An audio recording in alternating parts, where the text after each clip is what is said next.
O río Lérez en alerta pola seca. A Xunta levou hoxe o nivel despois dun mes en situación de prealerta pola falta de chuvias. O Concello de Pontevedra xa anunciou a toma de medidas para reducir o uso de auga potable en cuestións pras que non sexa imprescindible.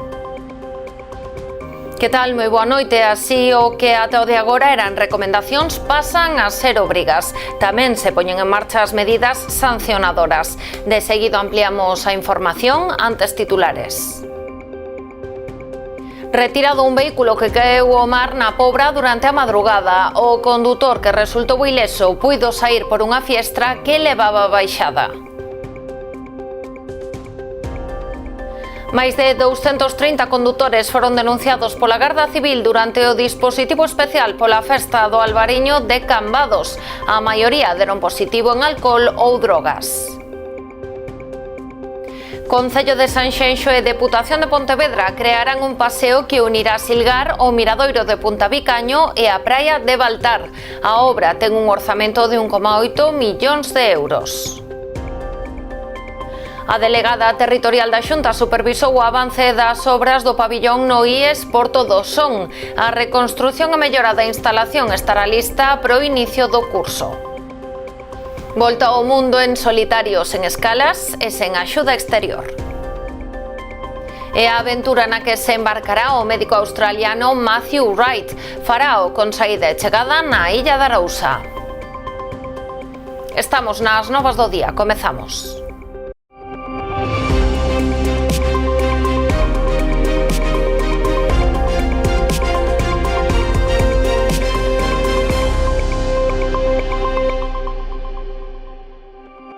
Ampliamos a información sobre as medidas postas en marcha en Pontevedra para reducir o consumo de auga potable ante a situación de alerta pola seca no río Lérez.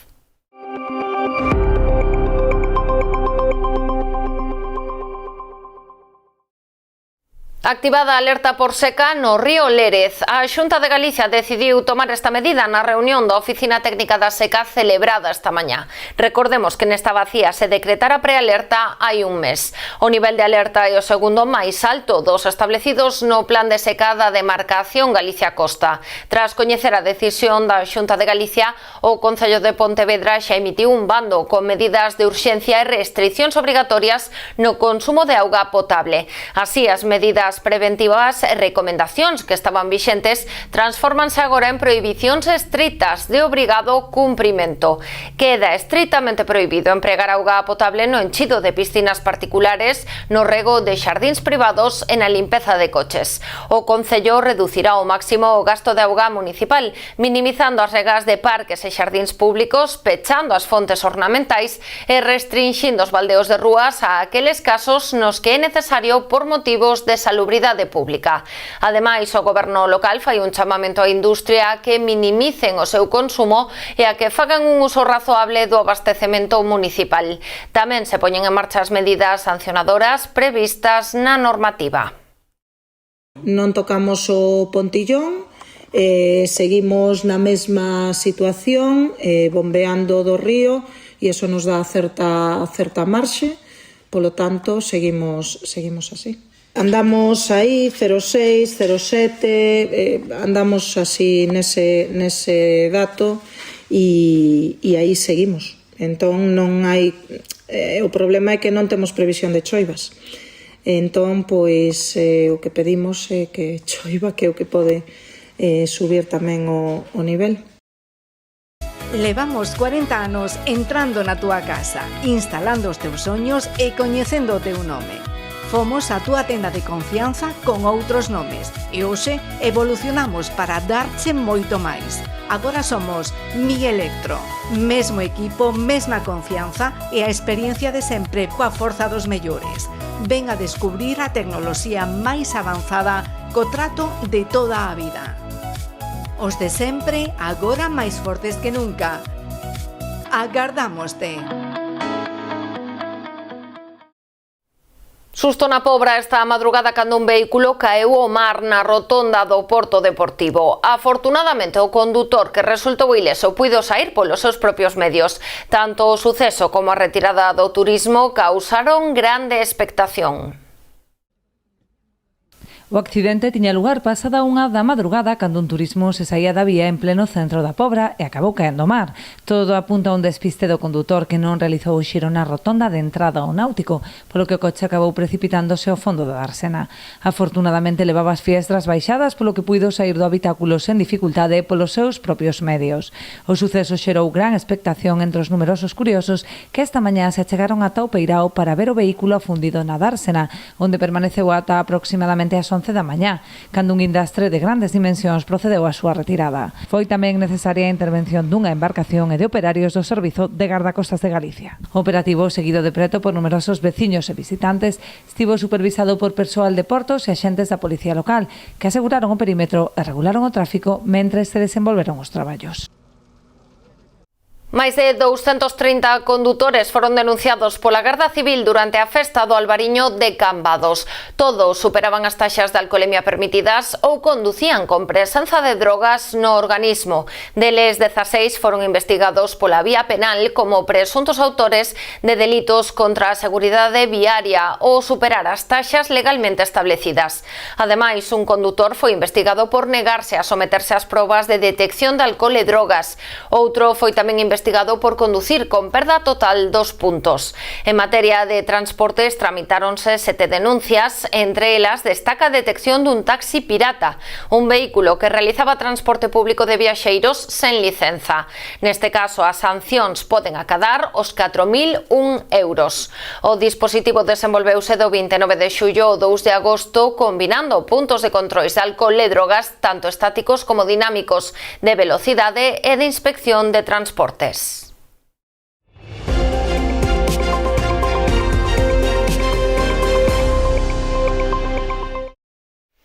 Sanxenxo executará o paseo litoral dende o paseo de Silgar ata a entrada ao parque de Punta Vicaño. A actuación cun investimento total de 1,8 millóns de euros permitirá crear un itinerario peonil continuo de máis de 1.500 metros e mellorar os accesos e a conservación do sistema dunar de Baltar.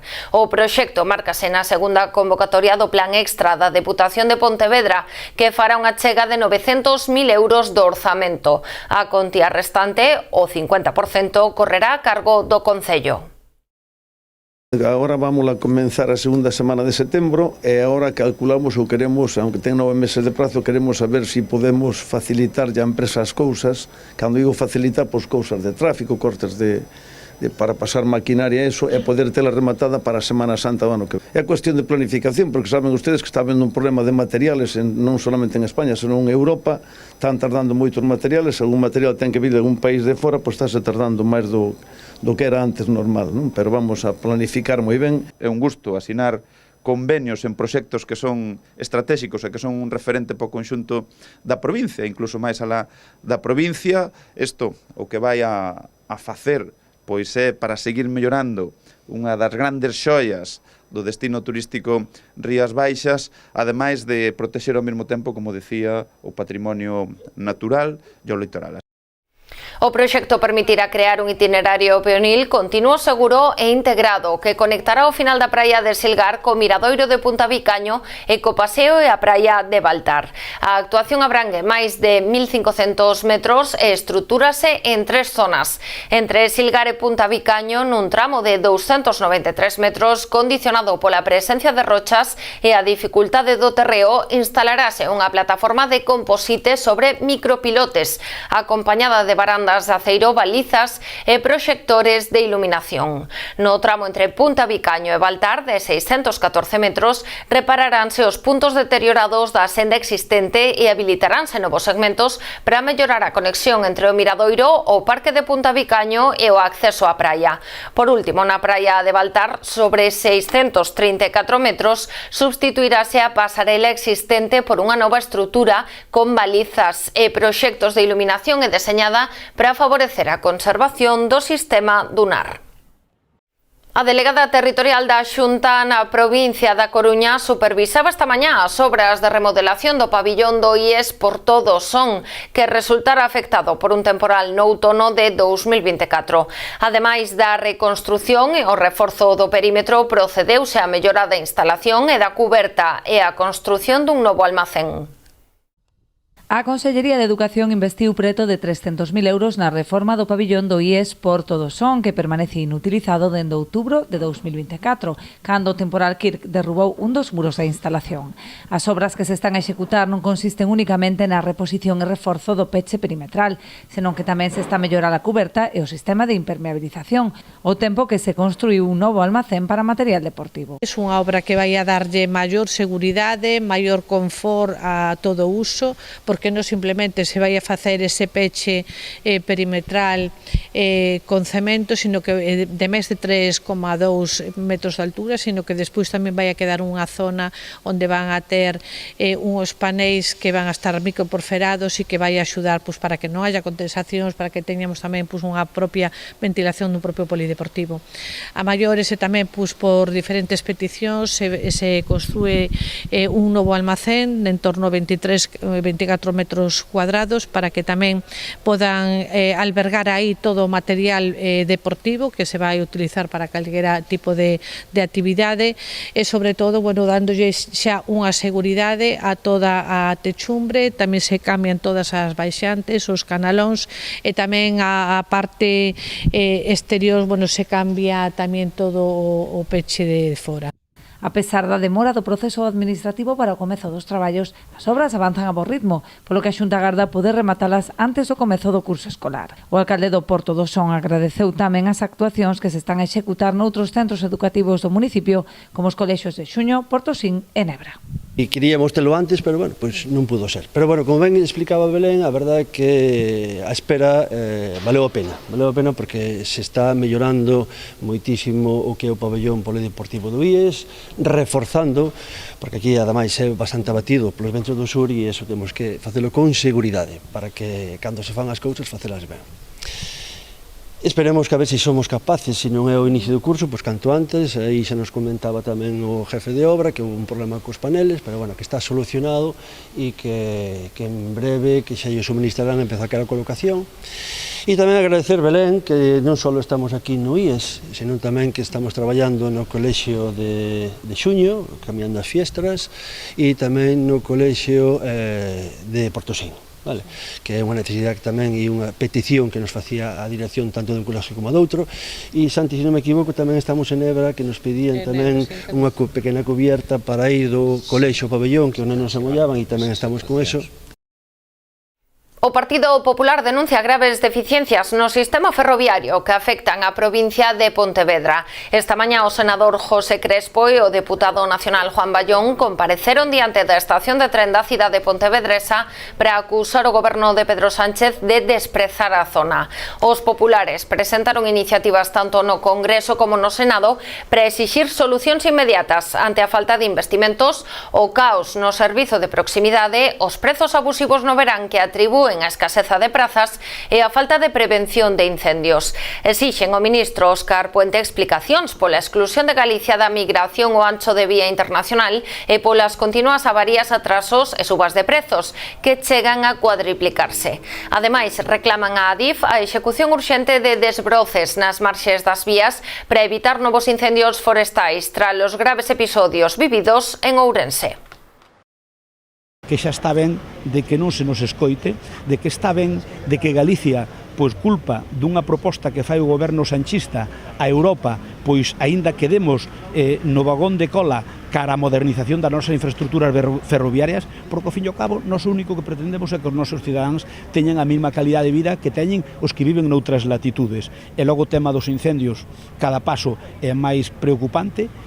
Por último, o ministro que se poña as pilas, porque convocar unha conferencia sectorial e non aparecer nin el demostra o compromiso que ten co ministerio que el rixe e, sobre todo, demostra que non lle importan para nada os cidadáns, neste caso de Galicia. Todos coincidimos en que é imprescindible para mellorar o servizo, pero o goberno de Pedro Sánchez sigue priorizando outras circunstancias. Podemos ver sen chegar a facer tamén un certo paralelismo. Hai casos de corrupción que avanzan moi rápido, pero, sin embargo, que ten que ver con inversións en Galicia, avanza moi lento ou non avanza. Ese é o que non podemos permitir dentro do Partido Popular e o que non nos vamos a cansar de reclamar ata que un goberno de Alberto Núñez Feijóo poida revertilo. Moitas grazas. tempo para a publicidade, voltamos de contado.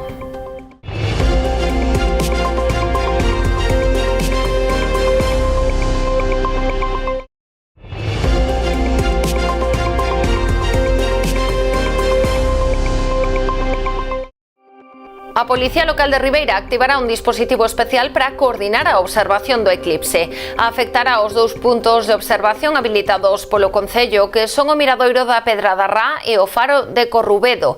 Ante a previsión de gran afluencia de xente, a Policía prohibiu o acceso en vehículos, polo que será posible achegarse a pé, en bicicleta ou vehículos de mobilidade especial. Agás a que as persoas con mobilidade reducida que o comuniquen previamente ao Departamento de Turismo.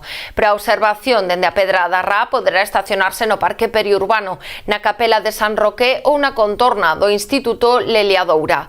En Corrubedo estará permitido aparcar na estrada do Faro ata o cruce co cemiterio, así como nos aparcadoiros disuasorios e a Rúa Bos Aires. Esta mañá presentábase en Ribeira a guía dos anfibios e reptiles do Parque Natural do Complexo Dunar de Corrubedo e Lagoas de Carreaga Levixán. A publicación editada pola Xunta foi elaborada polo profesor e investigador da Universidade da Coruña, Pedro Galán. O Centro de Interpretación de Visitantes do Parque Natural de Corrubedo acollía esta mañá o acto de presentación da guía dos anfibios e reptiles do Parque Natural do Complexo Dunar de Corrubedo e das Lagoas de Carreaga Levixán. A guía, elaborada polo profesor e investigador da Universidade da Coruña, Pedro Galán, recolle os resultados de máis de 3 décadas de seguimento científico neste espazo natural.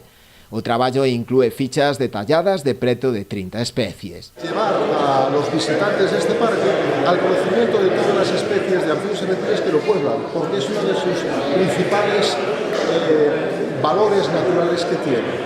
Tiene una gran riqueza sobre todo de anfibios, porque de las 14 especies de anfibios que hay en todo el territorio gallego, 13 están presentes en el parque. Na presentación da nova publicación participou a directora xeral de Patrimonio Natural, Marisol Díaz, quen destacou a importancia da guía, que nace co obxectivo de poñer en valor este ecosistema único en Galicia para a conservación e observación destas especies. Bueno, pues como que los reptiles y los anfibios se emplean como el bicho, el sapoconcho, así como más pues, denostado, ¿no? A lo mejor, y creo que con esta obra de Pedro Galán los anfibios e reptiles del Parque Natural de Corrubedo ocupan este lugar. A nova guía editada pola Xunta estará tamén dispoñible para a súa consulta e descarga a través da páxina web da Dirección Xeral de Patrimonio Natural. Volta ao mundo en solitario, sen escalas e sen axuda exterior. É a particular aventura a que se vai enfrontar Matthew Wright, un médico australiano de 56 anos que dende hai 4 atraca o seu barco Axitador no porto do Xufre, na Illa de Arousa. Dende aquí realizará tanto a saída como o regreso, máis de 240 días despois. A viaxe comezará o vindeiro 30 de agosto cun percorrido que levará a Wright polo Cabo de Nova Esperanza, ao sur de África, polo sur de Australia e Nova Zelandia para cruzar o sur do Océano Pacífico ata dobrar o Cabo de Hornos entre a Antártida e Sudamérica e despois xa rumbo norte navegar para voltar á illa. Todo enfrontándose só a condicións extremas como ondas que poden superar os 15 metros, altas velocidades, hipotermia polo frío constante ou a fatiga extrema. O Concello da Illa e a Escola de Navegación Tradicional Dorna patrocinan este evento coa fin de promover o coñecemento internacional do municipio como espazo ligado á tradición mariñeira, capaz de ofrecer unha contorna ideal para a práctica da vela. Está tomando dunha forma así un poquinho filosófica, non? En realidade son 2 viaxes. A viaxe que vai facer o barco ao redor do mundo e a viaxe que vai facer el a nivel persoal. Ten 56 anos e pensa que se coñece el mesmo bastante ben, pero é probable que descubra algunha cousa máis acerca del mesmo, tanto boa como mala, non se sabe todavía. E acompañaremos cos nosos barcos na saída o día 30 de agosto e invitamos a todo aquel que teña barco, tanto de vela como de motor, pois a acompañarnos tamén en esa saída que se fará. O día 30, sobre as 12, dende o Xufre. Agradecer a Matthew, que é un enamorado da Illa de Arousa, leva 4 anos que xa, bueno, pois vindo por esta illa, vindo pola Arousa, nada, agradecerlle que pois hoxe estea aquí e agradecerlle que elixira a Illa da Arousa para facer esta travesía.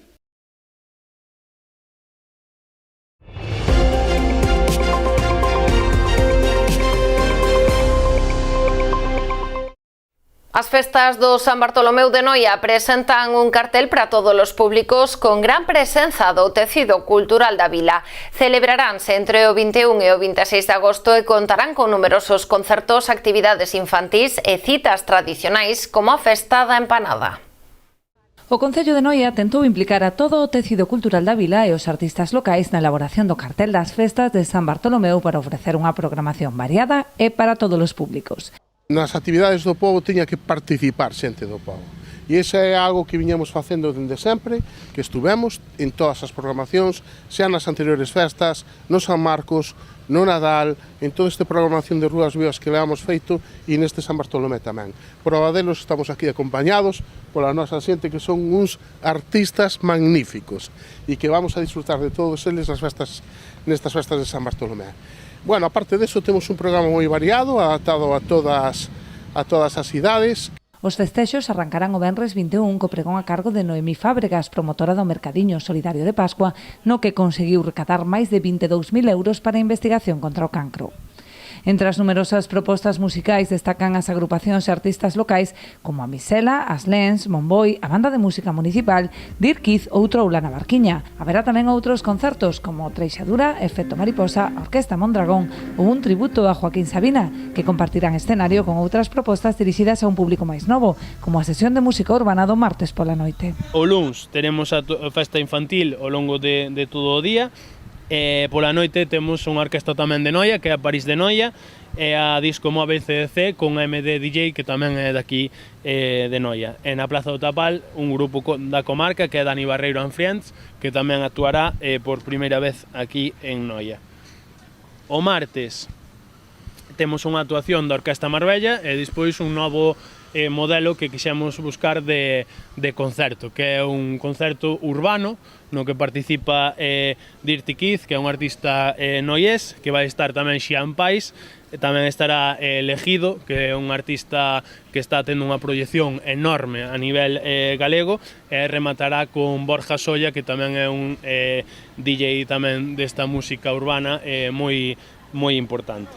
As citas máis tradicionais dos festexos serán a Festa da Empanada do domingo, o luns, día de San Bartolomeu con misa e procesión, e a xornada de San Roque, que porá o broche de ouro ás celebracións o mércores. Teremos actividades para os nenos e nenas tamén aquí na Alameda, a actuación despois da procesión de Troula na Barquiña, tamén estará a Orquesta Cubo aquí na Alameda, a sesión de fogos artificiais e, por último, noite de berros con David Zamor. Falámosles agora de remo. O Cabo de Cruz acolle esta vindeira fin de semana en dobre xornada dúas bandeiras de traiñeiras organizadas polo Club de Remo Cabo de Cruz.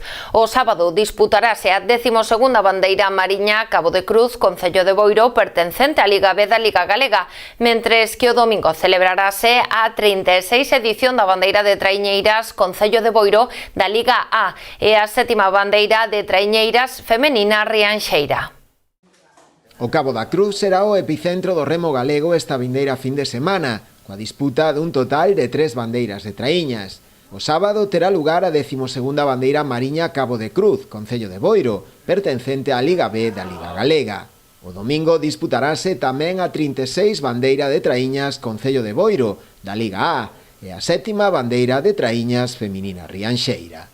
A traíña local que compite na Liga A, actualmente primeira na clasificación xeral da Liga Galega de Traíñas, podería chegar á regata do domingo xa como campioa, o que lle daría a posibilidade de disputar o play-off de ascenso á Liga Euskolabel, a regata máis prestixiosa do remo a nivel nacional. O cual nos dá xa digamos, o acceso a poder participar no play-off de ascenso a Euskolabel de cara á terceira fin de semana de setembro.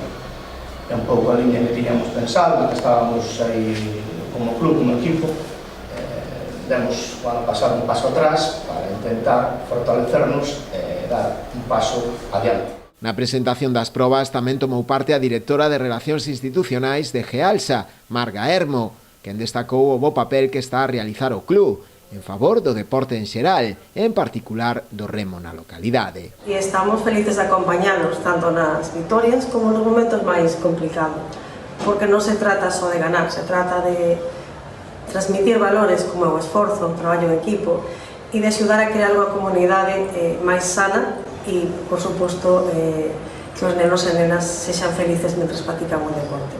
Dende o Concello, que colabora na organización das 3 regatas, animaron a achegarse durante a fin de semana a Cabo de Cruz e disfrutar do deporte do remo, nunha fin de semana que coincide ademais coa festa gastronómica da Exaltación do Mexillón. E gracias, como non, ao Clube de Remo, unha vez máis, por esa tempada que estades a realizar.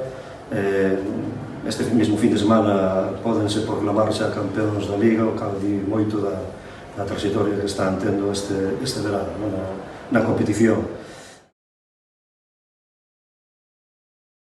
Así rematamos o noso informativo de hoxe. As novas do día volven mañá con máis actualidades. Sexan felices.